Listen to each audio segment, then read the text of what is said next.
बिस्मिल्लाहिर्रहमानिर्रहीम बोलते कालम के साथ मैं आमिर रज़ा खान और एक और अमरीकी फ़ौजी के हलाकत की तस्दीक हो गई। डोनाल्ड ट्रंप ने भी बयान दे दिया कि हमारे 3 हो गए। गिनते चले जाएँ, गिनती जारी रहेगी। और ये मैंने बहुत पहले कहा था कि आहिस्ता आहिस्ता आहिस्ता इनकी आवाम को, क्योंकि तबूत तो देने ही देने हैं इन्हें, और इन्हें बताना है कि इनके फ़ौजी वहाँ पर हलाक और ज़ख्मी हो रहे हैं। बहुत सारे ज़ख्मी जो हैं उनको अमेरिका नहीं भिजवाया गया, उनको इधर उधर के हॉस्पिटल्स में ही रखा गया है। ख़बरें अभी तक जो हैं वो कंट्रोल्ड मीडिया के ज़रिए चलाई जा रही हैं, और कंट्रोल्ड मीडिया जो है हर आने वाली ख़बर की तस्दीक जो है वो पेंटागन से करता है। पेंटागन से करे, सेंटकॉम से करे, या डोनाल्ड ट्रंप के वाइट हाउस से करे, जहाँ से मर्ज़ी करे, ये आहिस्ता आहिस्ता बताएंगे कि इनकी कैजुअल्टीज़ और ज़ख्मी होने के वालों की तादाद कितनी है। पहले 2 का आया था कि जॉर्डन में जो हमला हुआ था उसमें 2 फ़ौजी जो थे इनके मारे गए थे। पासदारान इनकलाब ने जो था उससे पहले ये दावा किया था कि बहुत सारे फ़ौजी जो हैं हलाक और ज़ख्मी हुए हैं। यानी ये जो ईरान पर हमले कर रहे हैं उसकी ख़बर ये बाहर नहीं आने देते हैं। वो तो हम जैसे लोग जो हैं वो ईरानी मीडिया, फ़ारसी मीडिया देख कर जो है वो ख़बरें निकालते हैं। इनकी तरफ से हमें कोई जो है फ़ीडबैक नहीं आता, ना ही ये आने देते हैं। और अपनी ख़बरें जो है ये इस तरह से छुपाते हैं कि मरने और ज़ख्मी होने वालों की तादाद कभी नहीं बताते हैं। लेकिन क्योंकि अब तबूत जाने ही जाने हैं, कितना देर उनको फ्रीज़र्स में रखा जाएगा, उनको आखिरकार इन्होंने अमेरिका भिजवाना है। इसलिए ये आहिस्ता आहिस्ता, पहले 2 थे, अब एक और शामिल किया है, 3 किए हैं, और उसके साथ फिर एक डोनाल्ड ट्रंप का बयान शामिल किया है मसाला डालने के लिए कि हम इसका बदला लेंगे, बदला ले चुके हैं।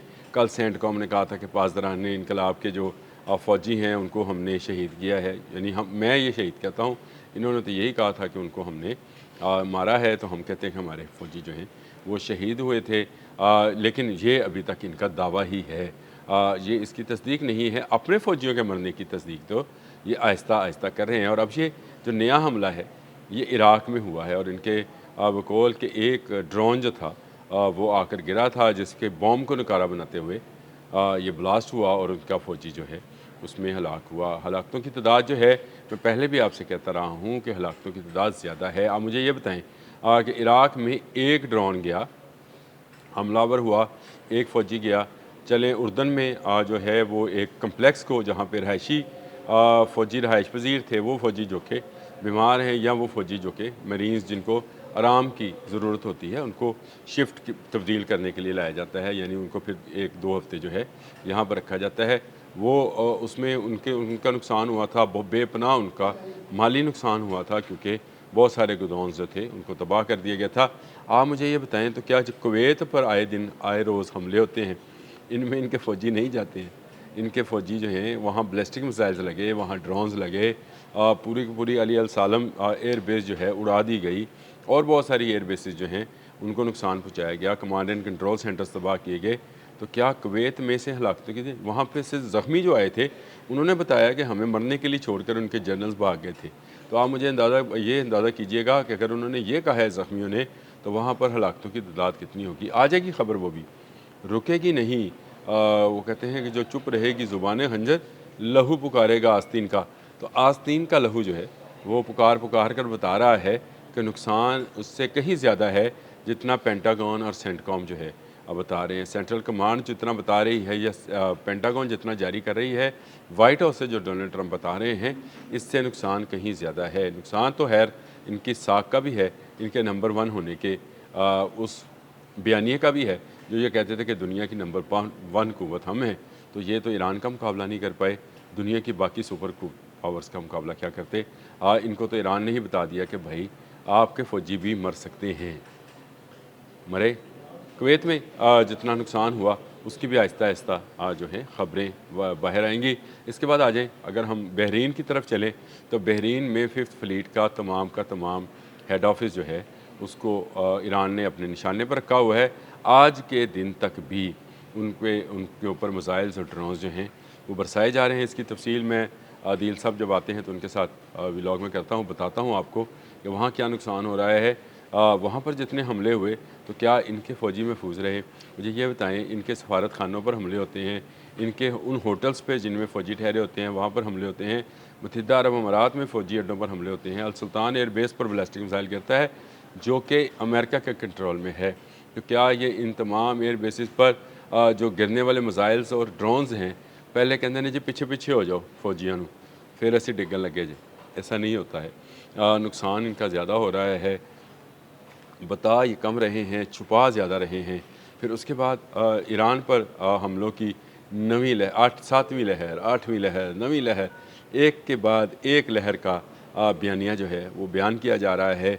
लोगों को खौफज़दा किया जा रहा है, डराया जा रहा है कि मैं बहुत बड़ी क़ुव्वत हूँ और मैं इसका बदला ले चुका हूँ। हालांकि आप इसका बदला नहीं ले पाएंगे। उसकी वजह यह है, बुनियादी तौर पर आप हमला आवर हैं और आपने 12,000 किलोमीटर दूर आकर इसराइल के कहने पर अपनी कौम के पैसे और अपनी कौम के जवानों को एक अनवांटेड जंग के अंदर झोंका हुआ है। इसीलिए आपके जनरल्स भाग रहे हैं। इसीलिए आपने अपने कई जनरल्स को जो है इस जंग के दौरान ही सुबकदोश किया है, हटाया है, उनकी कुर्सियों से पीछे किया है। फ़ौज जो है आपकी डीमोरलाइज़ है। कुवैत से आने वाले ज़ख्मियों के बयानात सबके सामने हैं। आके उन्होंने क्या कहा? उन्होंने कहा कि हमें हमारे जनरल्स छोड़कर चले गए मौत के मुंह में। तो अगर मौत के मुंह में छोड़कर गए थे तो सब तो ज़ख्मी नहीं हुए होंगे, बहुत सारे जो हैं हलाक भी हुए होंगे। ख़बरें बाद में आएंगी। अभी तो 2 जमा 1 प्लस बराबर है 3, 3 की तस्दीक जो है वो डोनाल्ड ट्रंप कर रहे हैं और कह रहे हैं कि हमने बदला ले लिया। हालांकि ये बदला नहीं है, ये वो तबूत हैं जिनका मैं शोर मचाया करता था कि ये जब तबूत अमेरिका जाएंगे तो समझ आएगी अमेरिका के लोगों को कि उनका सिर्फ माली नुकसान नहीं हुआ, उनके बच्चों का जानी नुकसान भी हो रहा है। जो ज़ख्मी हैं वो भी हमेशा हमेशा के लिए ज़ख्मी हैं। इनके जो जहाज़ गिरे हैं उनके पायलट्स कहाँ हैं? क्या वो बच गए थे? इनके जो KC 135 और इनका जो F-35 गिरे, उनका जो C-130 तबाह हुआ, उसकी सारों की क्या इन्होंने गिनती की है कि उसमें कितने लोग जो थे हलाक और ज़ख्मी हुए थे? तो क्या सारे बच कर आ गए? जो ईरान पे गिर रहे हैं तबाह होकर जहाज़, उनका मलबा गिर रहा है, तो लोग कहाँ जा रहे हैं? क्या लोग पैराशूट के ज़रिए जो है अमेरिका पहुँच जाते हैं वहाँ पे ज़िंदा सलामत? ये नहीं है, लेकिन छुपाया जा रहा है। मैंने आपको कहा कम बताया जा रहा है, ज़्यादा छुपाया जा रहा है और ज़्यादा छुपाने के चक्कर में ये ब्लेंडर पे ब्लेंडर करेंगे। अभी भी ये मान जाएं कि इनका कितना नुकसान हुआ है, क्योंकि ईरान ठोक कर जवाब दे रहा है। ईरान किसी एक लम्हे के लिए भी अपना जवाब देने से कोताही नहीं बरत रहा है। अगर आप ईरान पर हमलावर होंगे, उसके शहरों को निशाना बनाएंगे, तो वो आपके फ़ौजी अड्डों को निशाना बनाएगा, चाहे वो ओमान में हैं, चाहे इराक़ में हैं, चाहे कुवैत में हैं, चाहे बहरीन में हैं, चाहे उर्दन में हैं, चाहे मुत्तहिदा अरब अमारात में हैं, सऊदी अरब में हैं। जहाँ जहाँ आपके अड्डे मौजूद, कतर में भी हैं, जहाँ जहाँ आपके फ़ौजी अड्डे मौजूद हैं, वहाँ वहाँ पर ईरान जवाब देगा। ईरान इस बात की तैयारी कर चुका है। आपके तमाम वो दावे जो हैं गलत साबित हुए कि आपने ईरान के जवाब देने की सलाहियत को जो है महदूद कर दिया है। ईरान अब आपने हमज़ में कार्रवाइयाँ नहीं कर सकता। ईरानी बहरिया जो है उसको हमने मफलूज कर दिया है। लेकिन हुआ क्या है कि इस जंग में जो कि 7 जुलाई से आपने ईरान पर एक मरतबा फिर ठोंसी थी या थोपी थी, क्या उसको बोलना चाहिए, यही कहना चाहिए ना, जो आपने उस पर जंग मुसल्लत की थी, अगर उर्दू में बात करेंगे तो उस मुसल्लत की हुई जंग में अब तक आप अपने 3 फ़ौजियों की हलाकत का खुद से इकरार कर चुके हैं और अभी बहुत सारे ज़ख्मियों का आपने बताना है और हलाक शुदगान का भी बताना है। बताइए अपनी आवाम को कि आपका कितना जानी और माली नुकसान हुआ है। ये जंग ना अमेरिका के मफाद में है, ना ईरान के मफाद में है, ना खित्ते ना दुनिया के मफाद में है। ये किसी के मफाद में नहीं है। अगर किसी के मफाद में है तो वो दज्जाल इज़राइल के वज़ीर आज़म नेतन्याहू के मफाद में है, जो पूरी दुनिया को लड़वा कर ख़ुद बादशाही करना चाहता है। अब तक के लिए इतना ही। अल्लाह हाफ़िज़।